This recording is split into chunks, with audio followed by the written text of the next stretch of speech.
When 31-year-old Jennifer Londoño failed to show up for work in Englewood, New Jersey, her family and friends began to worry. Known as a dedicated worker, Jenny Londoño managed the new Luna Lounge on Armory Street. She was last seen in the early hours of June 25, 2017, as she was closing the bar.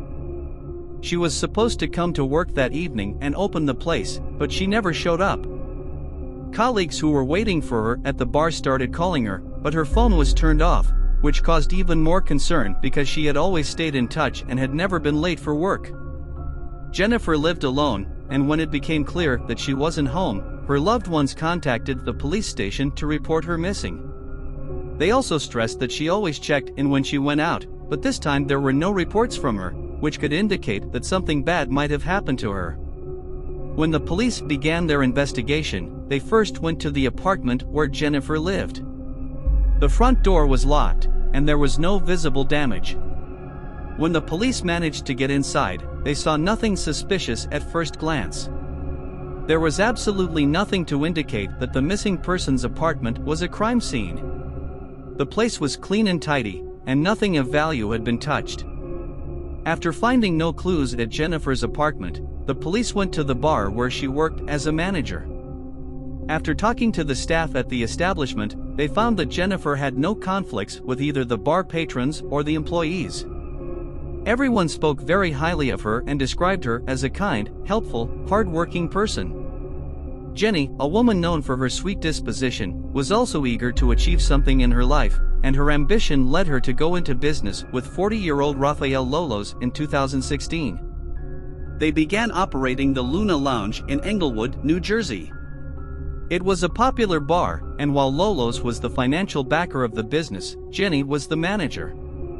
Jenny had a natural rapport with the customers and was crucial to the bar's success. They said she was a breath of fresh air, and her happiness was contagious. During a conversation with the bar staff, it was discovered that Jennifer and Rafael were not only in a business relationship but also in a romantic one, and they weren't hiding it from anyone. Although they had a close relationship, they had not yet decided to live together. The police found out that on the morning Jennifer was last seen, she closed the bar and got into Rafael's car, who apparently was waiting for her after work. He ended up being the last person to see her, so the detectives decided to question him. Rafael said that after Jennifer closed the bar, he drove her home, not hiding their connection, telling the officers that, of course, there had been times when they argued, but this time, he said everything was fine. They went to her apartment together after he dropped her home from work, but after a while, he left because Jennifer needed to rest as she had to reopen the bar that evening. After she disappeared, he kept in touch with her family, and together they tried to find out where Jennifer might have gone. There was no reason to suspect that the man had anything to do with her disappearance, and the police decided to focus their attention on finding other clues. Jennifer's phone could not be traced because it had been turned off since the day she disappeared. The last signal from it was picked up by a cell tower near her home. Neighbors were also interviewed, and no one saw or heard anything suspicious. The police contacted the bank where Jennifer was a frequent customer. Information about financial transactions in a bank account often helps determine the whereabouts and fate of its owner. In this case, it was no different. When the bank provided the police with the data they were interested in, they were very surprised. It turned out that Jennifer's bank card had been used even after her disappearance. This led investigators to believe that she was deliberately hiding for some reason, but Jennifer's family was confident that she would not have disappeared on her own and wouldn't have allowed her family to worry about her. The police decided to investigate further into when, where, and what the card had been used for. Meanwhile, 2 days after Jennifer's disappearance on June 27, a passerby noticed a strange object in the water at Pier 44 in Brooklyn. The man who noticed it stared at it for a long time and couldn't identify what it was, but he soon realized with horror that he was looking at a body, or rather, part of a body. The police were called to the scene, and the pier was soon cordoned off. Detailed descriptions of these moments are unwelcome on YouTube, but to describe the discovery in general terms, it was a body part from the waist down to the knees. It was impossible to determine if it had been thrown into the water exactly where it was found or if it had been brought in by the current. Divers spent the day searching for other parts or evidence, but nothing was found. The police needed to find out the victim's identity, but it seemed to be a difficult task. The discovery was sent for forensic examination. Upon closer inspection, a tattoo was found on the victim's right thigh, which could be a clue. The police released an image of the tattoo in the hope that someone who knew the owner would share this information with them. Investigators found that the inscription was in Sanskrit. Sanskrit is an ancient literary language of India with an extremely complex and archaic grammar. An expert in the language, whom the police asked to help decipher it, concluded that neither the owner of the tattoo nor the artist who made it knew Sanskrit. Apparently, they meant to write the name Liliana but did so grammatically incorrectly. Just 4 days after the dreadful discovery, the police received another alarming call. A passerby noticed a foot on the riverbank near 79th Street. The area was cordoned off by responding police officers. Part of the leg, below the knee, was pulled out of the water. At that moment, investigators realized that the two sets of remains likely belonged to the same body. The toenails on the foot were painted pink.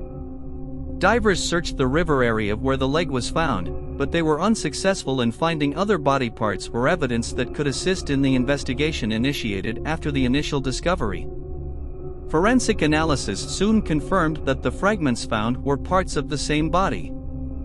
In the meantime, the victim had already been identified. A few days after the police released an image of the tattoo, a woman came to the station knowing who it belonged to. Jenny's mother, Gladys Quintero, saw the photo on the news and recognized it as her daughter's. The tattoo was a tribute to Jenny's deceased aunt and meant Lily or Lillian. Lolos drove Jenny's mother to New York to identify the remains. They were devastated when they confirmed that the body parts belonged to Jenny. Now, her disappearance turned into a homicide investigation. Jennifer's family was shocked not only by her death, but also by the brutal manner in which she was murdered. It was understandable that it was impossible to determine the cause of her death. The police made great efforts to find other parts of her body, but they never succeeded. While family and friends mourned the loss of Jennifer and brought flowers to the bar where she worked, detectives managed to find out who had used her credit card. After visiting stores where the card was used and reviewing security camera footage, the detectives determined that the person who used the victim's card was Rafael Lolos, with whom Jennifer had a relationship. It was found that Lolos left Jenny's apartment to go shopping on the day she disappeared. First, he bought a box of garbage bags, and then he went to another store to buy 2 large knives, all using Jenny's credit cards. Later that night, he crossed the George Washington Bridge into Manhattan, and his cell phone records placed him in an area along the Hudson River. Lolos went home and never returned to Jenny's apartment. It would be 2 days later that the torso would surface. Could it be that Lolos had killed Jenny and used the meat cleavers to dismember her? It was a horrible thought that a man would do that to the woman he loved, but the evidence was compelling. The police obtained an arrest warrant and a search warrant for his home, anticipating that the detectives would soon be after him. He rented a hotel room and lived there, paying in cash, but this didn't help him. His whereabouts were quickly discovered, and he was arrested.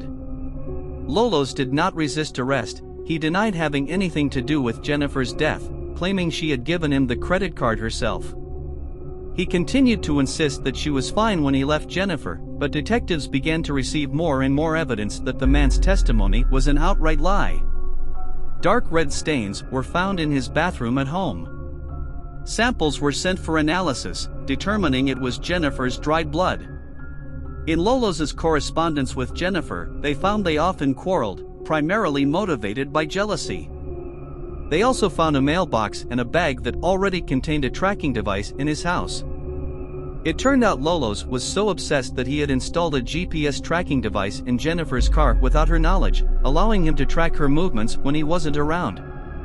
Cell tower analyses showed that after Lolos picked Jennifer up from work, they went together to her apartment.